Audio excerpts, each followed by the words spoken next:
السلام عليكم ورحمة الله وبركاته. ازيكم يا حبايبي، عاملين ايه؟ النهاردة هنعمل القرص الطرية، ان شاء الله تعجبكم. دوت معايا كيلو دقيق. دقيق عادي متعدد الاستخدامات. كيلو دقيق، وهنحط ذرة ملح،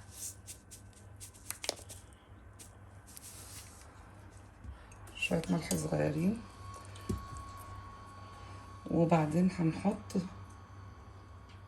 كوباية سمنة بلدي، بيبقى طعمه حلو قوي في القرص الطرية. وحطيت 3/4 كوباية سمنة بلدي وربع زيت نضيف يعني، مش بتاع عليه يعني، يا ريت يكون زيت ذرة يبقى حلو قوي. هنحطه على الدقيق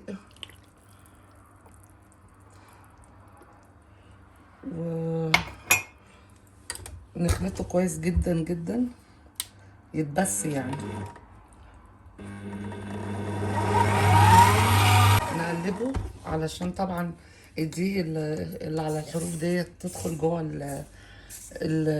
المقدار كله، يتخلط كويس جدا عشان ما يبقاش فيه دقيق ابيض. لازم نقلب العجين كده، الدقيق من تحت لفوق، علشان كله يبقى متشرب بالمادة الدهنية اللي هو السمنة وحبة الزيت.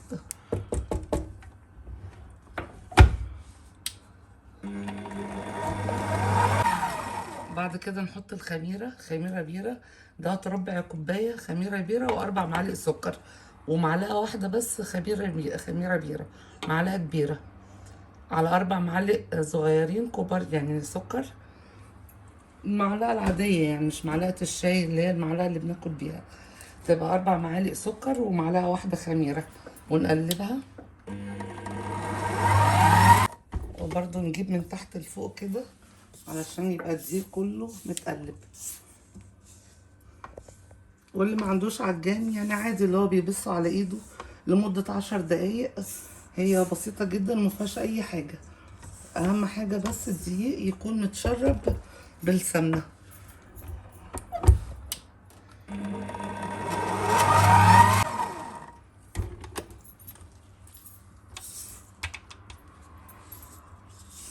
نقلبه كويس جدا علشان من تحت بيبقى فيه دقيق برضو.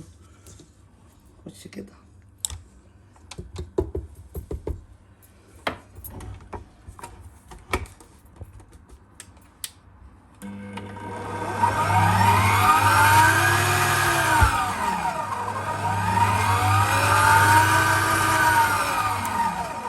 وبعد كده بنجيب كوباية ونص لبن، لبن يكون رايب. لو ما عندكيش لبن رايب، بتجيبي كوباية ونص لبن وتحطي عليها معلقة خل، وتبقى دافية كده اهوت، هتلاقي اللبن بقى رايب يعني.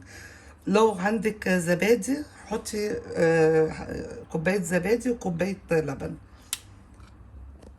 لو ما عندكيش زبادي حطي كوباية ونص لبن.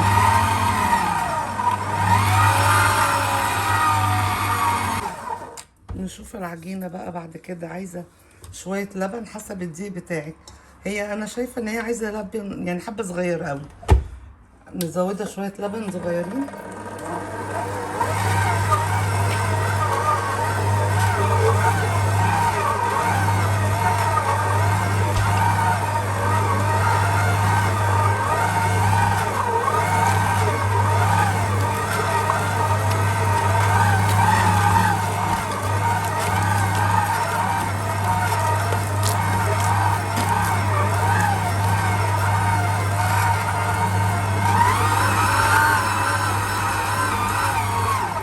نشوف العجينة كده بقى، هي المفروض العجينة تبقى فيها تلزيقة شوية، بس عايزة برضو لسه تتعجن شوية علشان العجينة مقطعة لسه.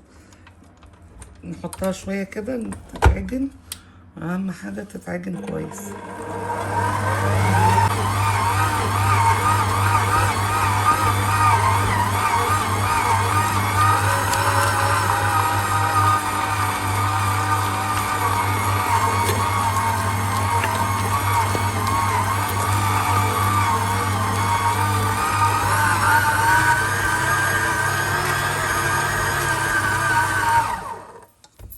تتعجن لغاية اما تبقى الحلة بتاعت العجان نضيفة خالص.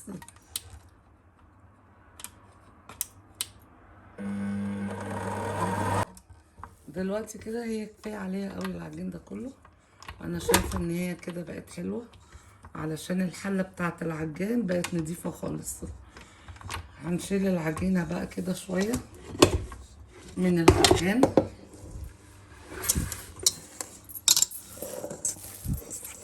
الحله هي نضيفه، ما فيهاش عجين ولا دقيق لازق في قلب الحله. الحله نضيفه. احنا بقى دلوقتي هناخد العجينه ديت ونخليها كده في الحله ونغطيها لمدة نص ساعة علشان العجينة ترتاح، ونرجع بعد نص ساعة نشوفها علشان نقطعها.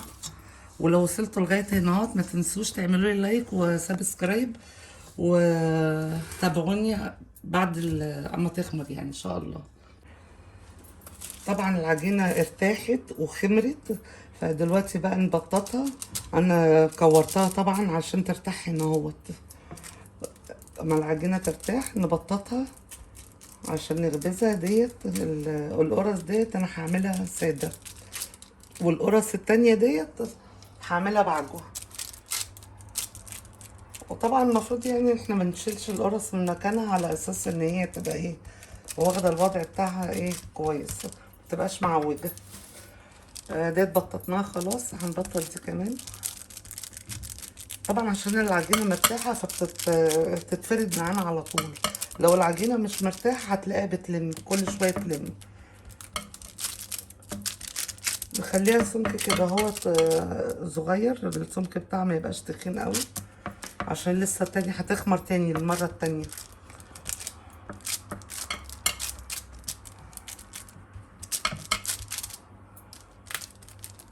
نبططها كده. انا ما حبيتش اقطعها قدامكم علشان الفيديو ما يبقاش طويل وتزهقوا مني، وانا عارفه طبعا ان انتوا مش هتزهقوا مني عشان انتوا بتحبوني وبتعملوا لي لايك وسبسكرايب، انا عارفه. فانا مش هفكركم يعني. انا قلت ايه اختصر الموضوع وبلاش اقطعها قدامكم. اقطعها طبعا انتوا هتعرفوا تقطعوها طبعا، لان الموضوع عادي يعني. بصوا بتتفرد ازاي، ما بتلمش عشان مرتاحه وملهاش اي حجه. هنكمل بقى كده كل القرص لغايه لما المجموعه كلها تخلص، وارجع لكم تاني بقى لما نعمل التانية واللي هي بعجوه. الحبه دولت بقى عايزين كلهم بعجوه. هنبطط العجوه كده، والقرص هنحطها كده، ونحط العجوه ونلم العجينه. نلم العجينه كده ونبططها، نحطها في الصينيه.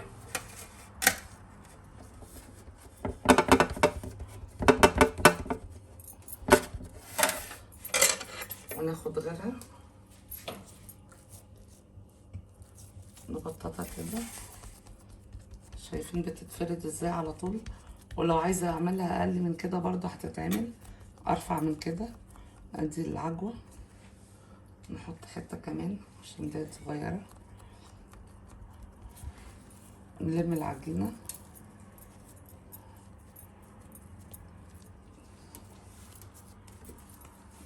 ونبططها.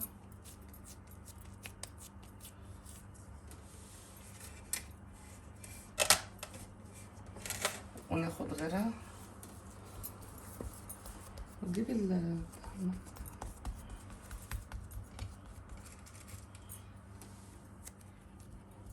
نحط العجوة كده. هي قدام العجينة ارتاحت فما فيهاش اي مشكلة.